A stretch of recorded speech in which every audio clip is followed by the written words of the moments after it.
நம்ம இன்றைக்கி குக்கரில் ரொம்ப ஈஸியாக ரொம்ப டேஸ்டியாக சட்னி எப்படி செய்கிறதுன்னு பார்க்க போகிறோம். ஒரு டைம் இந்த சட்னி செஞ்சிட்டிங்கன்னா வீட்டில் இருக்கவங்க அடிக்கடி செய்ய சொல்லி கேட்பாங்க. ஏன்னா இதோடைய டேஸ்ட் அவ்வளோ சூப்பராக இருக்கும். ஓகே, இப்போ வாங்க இந்த ரெசிபி எப்படி செய்கிறதுன்னு பார்க்கலாம். ஹாய் ஃப்ரெண்ட்ஸ், என் பேர் Abhi. Welcome to Indian recipes Tamil. வீடியோக்குள்ளே போகிறதுக்கு முன்னாடி நம்ம சேனல் இந்தியன் ரெசிபீஸ் தமிழை சப்ஸ்கிரைப் பண்ணிக்கோங்க. கூடவே இருக்க பெல் சிம்பலையும் கிளிக் பண்ணிக்கோங்க.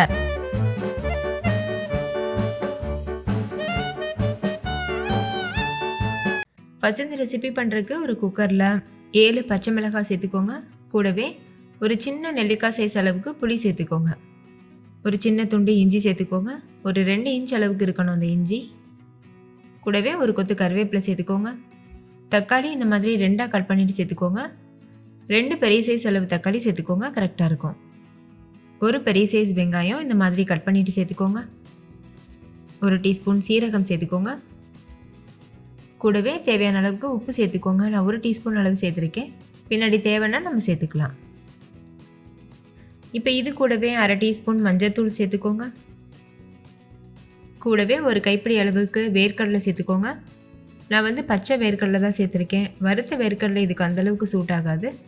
இது கூடவே 1/4 கப் தண்ணி சேர்த்துட்டு 4-5 சிகப்பு மிளகாய் சேர்த்துக்கோங்க. அதாவது வரமிளகாய் சேர்த்துக்கோங்க. நான் காஷ்மீரி மிளகாய் தான் சேர்த்துருக்கேன். இப்போ குக்கர் மூடிட்டு ஹை ஃப்ளேமில் வச்சு 2 விசில் வச்சு எடுத்துக்கோங்க. இப்போ பாருங்கள், 2 விசில் வந்துருச்சு. 2 விசில் வந்ததுக்கப்புறமா ப்ரெஷர் தானாக ரிலீஸ் ஆகட்டும். ப்ரெஷர் தானாக ரிலீஸ் ஆனதுக்கப்புறமா ஓப்பன் பண்ணி பாருங்கள். நம்ம சேர்த்த எல்லா காயும் நல்லா வெந்திருக்கு. மிளகாலாம் பாருங்கள் எவ்வளோ சாஃப்டாக இருக்குன்னு. நான் காஷ்மீரி மிளகாய் யூஸ் பண்ணியிருந்தேன்ல, நீங்கள் நார்மல் நீட்ட மிளகாய் கூட யூஸ் பண்ணிக்கலாம். ஆனால் கொஞ்சம் குறைவாக சேர்த்துக்கோங்க. இப்போ இந்த பொருட்கள் எல்லாத்தையும் தண்ணியை மட்டும் வடிச்சிட்டு இது போல் மிக்ஸி ஜாருக்கு மாற்றிக்கோங்க.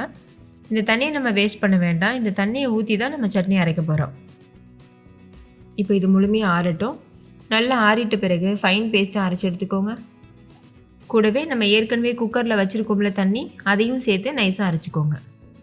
அரைச்சிட்ட பிறகு இது போல் ஒரு மிக்சிங் பவுலுக்கு மாற்றிக்கோங்க. இப்போ இதை நம்ம அப்படியே ப்ளைனாகவும் சர்வ் பண்ணலாம். இப்போ மிக்ஸி ஜாரில் கொஞ்சமாக தண்ணி சேர்த்து அதை அலசிட்டு சேர்த்துருக்கேன். சேர்த்துட்டு இது நல்லா மிக்ஸ் பண்ணிக்கோங்க. இந்த ஸ்டேஜில் உங்களுக்கு எவ்வளோ தண்ணி வேணுமோ அவ்வளோ தண்ணி சேர்த்துக்கலாம். அந்த சட்னியோட கன்சிஸ்டன்சி உங்களுக்கு எப்படி வேணுமோ அந்த அளவுக்கு பார்த்துட்டு தண்ணி சேர்த்துக்கோங்க. அதே போல் இந்த ஸ்டேஜில் உப்பு வேணும்னா செக் பண்ணி பார்த்துட்டு சேர்த்துக்கோங்க. நீங்கள் இப்படியேவும் சர்வ் பண்ணலாம். அப்படி இல்லைன்னா தாளிதம் கொடுத்துட்டு கூட சர்வ் பண்ணலாம். சட்னி ரெடி பண்ணுறதுக்குள்ளே இட்லியும் நல்லா சூடாக தயாராகிருச்சு. சாஃப்டான வெள்ளையான இட்லி எப்படி செய்கிறதுன்னு நான் ஏற்கனவே வீடியோ அப்லோட் பண்ணியிருக்கேன். அதை செக் பண்ணி பாருங்கள், உங்களுக்கு யூஸ்ஃபுல்லாக இருக்கும்.